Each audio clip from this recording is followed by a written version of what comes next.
Mwana wa Mungu, maisha ya mtu ni matokeo ya jinsi alivyo rohoni. Kinachotokea kwenye maisha ya mtu ni matokeo ya vile alivyo rohoni. Kupanda au kushuka kwa maisha ya mtu ni matokeo ya kile kilichopo rohoni.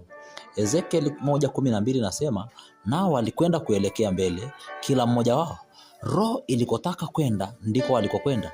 Roho ilikotaka kwenda ndiko walikokwenda. Kiroho cha mtu ndicho kinachoamua kupanda au kushuka kwa maisha ya mtu. Kiroho cha mtu ndicho kinaamua uelekeo wa maisha uweje. Roho ya mtu ikiimarika, maisha yanaimarika. Kiroho cha mtu kikidhoofika, maisha ya mtu yanadhoofika. Ukitaka kupandisha maisha yako, lazima upandishe kwanza kiroho chako.